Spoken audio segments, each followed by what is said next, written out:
The haunting of Willowbrook Manor, deep within the heart of the dense forest, nestled amongst towering oak trees, lay the abandoned Willowbrook Manor. Its dark, looming silhouette sent shivers down the spines of those who dared to venture too close. The manor was said to be cursed, and the legends that surrounded it were as old as the hills themselves.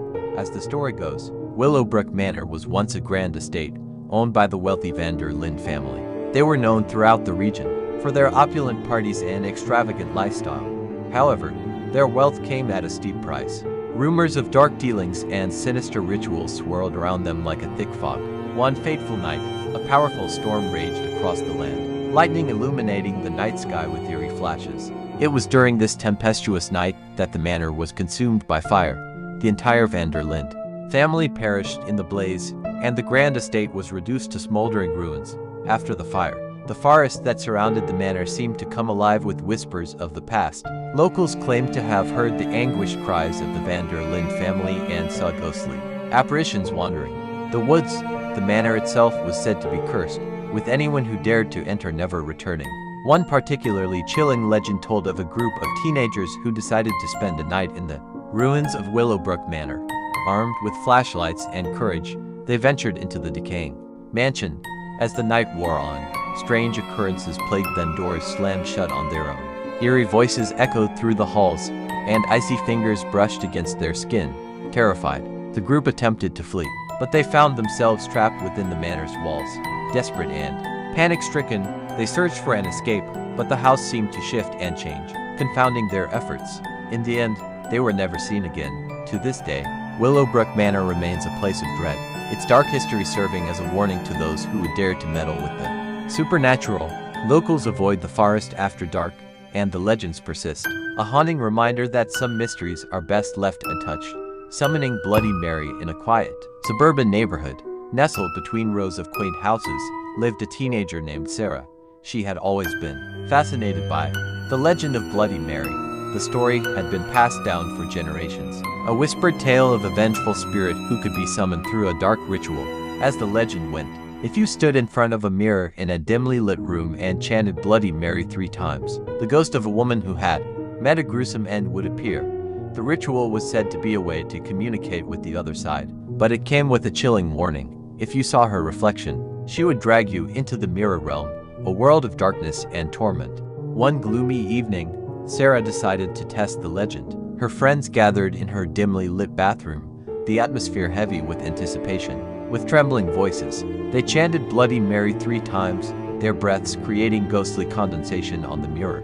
At first, nothing happened. Sarah and her friends exchanged nervous glances, their courage wavering. Just as they were about to give up, a cold breeze swept through the room, extinguishing the candle they had lit. Panic set in as they scrambled to relight it. In the dim candlelight, Sarah stared at her reflection, her heart pounding in her chest. Slowly, the mirror seemed to warp and distort, and a ghostly figure materialized. It was a woman, her hair matted with blood, her eyes filled with a deep, haunting sorrow. Fear gripped Sarah, and she tried to look away, but her eyes were locked with the specters. The room grew colder, and the air thickened with an oppressive presence. The ghostly woman began to reach out from the mirror, her long, bony fingers stretching toward Sarah. With a scream, Sarah broke free from the trance, and she and her friends fled the bathroom. The apparition vanished as suddenly as it had appeared, but something had changed in Sarah. She was never the same again. From that day forward, she was plagued by nightmares of the ghostly woman. She grew gaunt and pale, her once bright eyes now hollow and haunted. She became obsessed with mirrors, fearing what she might see in their depths. As the years passed, Sarah's health deteriorated, and her friends drifted away. Some said she was cursed by Bloody Mary, while others believed she had simply lost her mind. Regardless of the truth, Sarah's fate served as a chilling reminder that some legends should never be tempted, for the darkness they hold may consume even the bravest souls.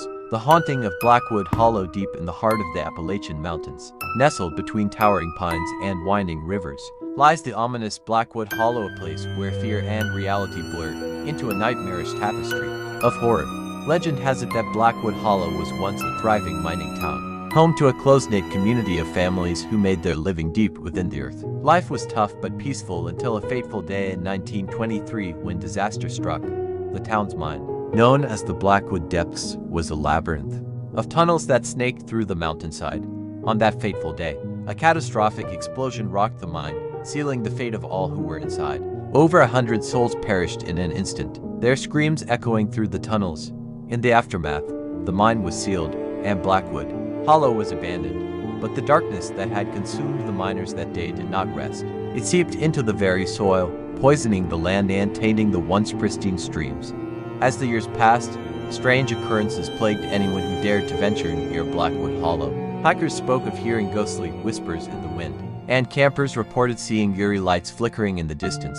But it was the inexplicable disappearances that sent shivers down the spines of those who knew the legends. One chilling account told of a group of friends who decided to spend a night camping near the abandoned town. They set up their tents near the Blackwood depths, unaware of the horrors that lay beneath.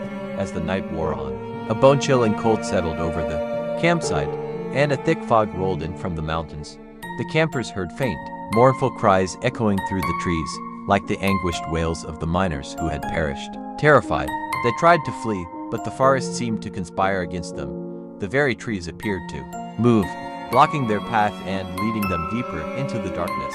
As the night reached its darkest hour, the campers stumbled upon the entrance to the Blackwood depths, now unsealed and gaping like a maw. It was said that the spirits of the miners still roamed the tunnels, their faces twisted in eternal torment. In a desperate bid to escape, the campers entered the mine, their flashlights revealing the horrors within. The walls were adorned with the names of the lost miners, written in blood-red letters. Footsteps echoed in the distance, growing louder and more ominous with each passing moment. Suddenly, a ghastly apparition materialized before them, a specter with hollow eyes and a tattered miner's uniform. It reached out with spectral hands, its touch sending icy tendrils of fear through their souls. With a final, blood-curdling scream, the campers were drawn into the depths of the mine, never to be seen again. Their fate serves as a grim warning to those who would dare to enter Blackwood Hollow, a place where the line between the living and the dead blurs, and the darkness hungers for more souls to consume. Thanks for listening. Brave souls, sleep tight, but remember, the darkness is always watching. Until next time, stay spooky and subscribe me.